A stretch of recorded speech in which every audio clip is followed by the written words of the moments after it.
Sunlight spilled across Willow Street, slipping through gaps in brick buildings and painting the worn cobblestones gold. Children's laughter echoed from the playground nearby, bouncing off the walls of small shops and cafes. The faint hum of traffic mixed with the hiss of a bus and the soft clatter of coins in a passerby's pocket. Every ordinary sound felt amplified in the gentle morning light. Mr. Thomas, an elderly man with thin white hair and a slightly frayed coat, shuffled down the street, adjusting his scarf as the sunlight caught his eyes. His worn shoes tapped the pavement rhythmically, a quiet metronome in the city's soft hum. Today was not like any other day. Today he faced Mr. Whitmore, the landlord who had spent months mocking him over unpaid rent. Thomas's hands tightened instinctively around the strap of a small satchel. Inside, papers that could change everything waited silently.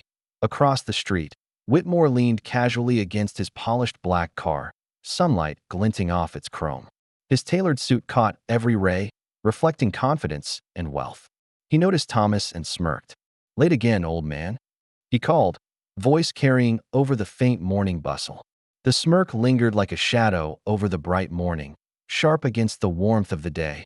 Thomas blinked upward, letting the sunlight wash over him, steadying his resolve. "Mr. Whitmore, I received a letter yesterday. It mentions my property." His words were almost lost under the city's sounds, but Whitmore waved dismissively. "Property? You mean the apartment you can't even pay for?" he said, laughing. "Some people just can't manage their own lives." Thomas stood steady. Slowly, he reached into his satchel and pulled out the papers, letting the sunlight strike the edges. Dust motes drifted lazily in the rays, as if the city itself paused to witness. Thomas's head lifted, posture straight, revealing the quiet dignity earned from years of endurance. "I believe there's been a misunderstanding," Thomas said, holding the document higher. "Perhaps we've underestimated each other." The sunlight caught the edges of the letter, glinting sharply. Neighbors began to gather, drawn by the unusual intensity of the moment. Mrs. Collins from the corner shop peeked over the railing. Children paused mid-laugh, sensing the tension. Thomas held up the letter, letting the sun illuminate the text, a will confirming his inheritance, a trust left in his name. The street hushed. Whitmore's smirk faltered, his posture rigid. For the first time, his confidence wavered. "I'll handle the rest legally," Thomas added, voice calm. "But know this, respect is owed to everyone, not just those with wealth."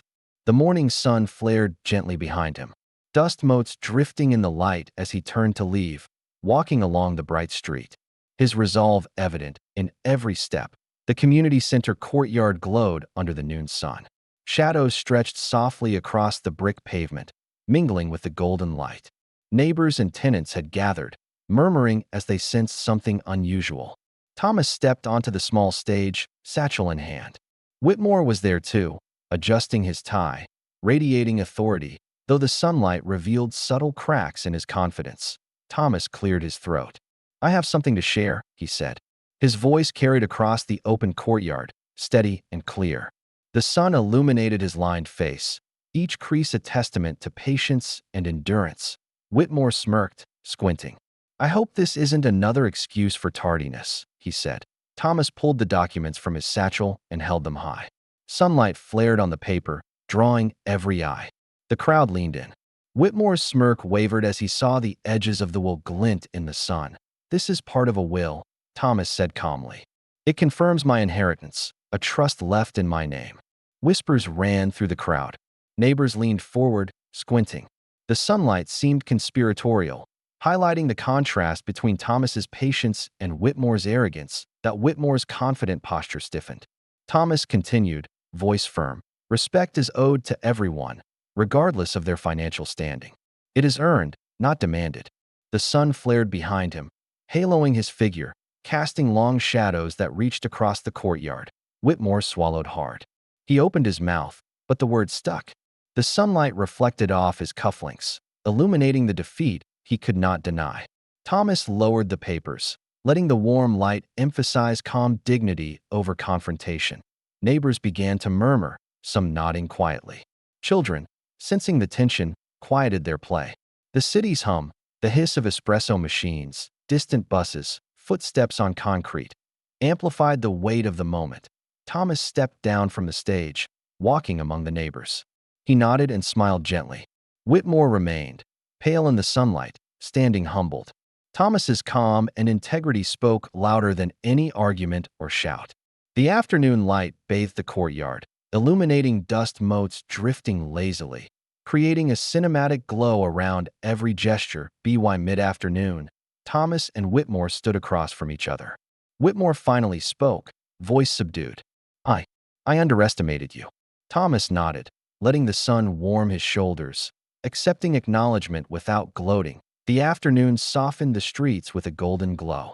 Thomas walked slowly through the park, the sun catching the white strands of his hair and highlighting every line of his face. The distant hum of traffic and children's laughter formed a calm soundtrack.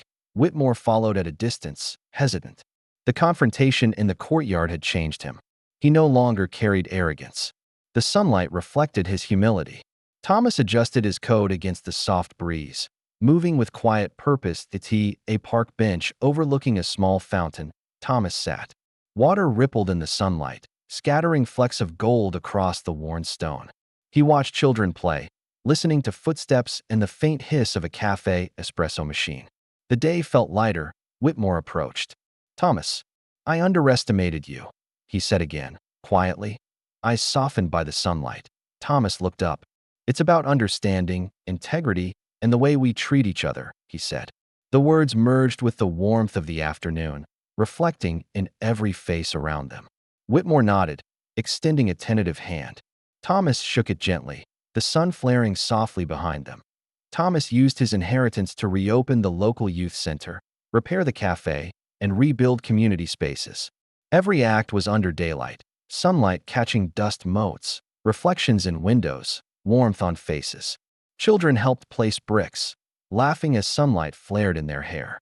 Thomas moved among them, nodding, adjusting his coat, offering quiet smiles. Whitmore assisted, humbled and quiet, carrying materials carefully, learning to serve rather than dominate. The sunlight flared softly over the courtyard, illuminating every gesture, every small act of kindness. By late afternoon, Thomas stood outside the newly restored youth center. Sunlight filtered through trees, casting gentle shadows across bright walls. Children's laughter rang out, carrying the message of hope and renewal. Thomas rested a hand on a child's shoulder, dust motes drifting in the warm air. Whitmore worked nearby, quietly helping, transformed by the day's revelations. The final image lingered, sunlight flaring softly behind Thomas, reflecting off his white hair and lined face, illuminating the community around him. Children laughed. Whitmore assisted quietly. The warmth, light, and dignity of every gesture underscored the moral. Wealth is measured not in money, but in the lives we uplift. True wealth isn't measured in pounds or dollars, but in the lives we lift as we rise.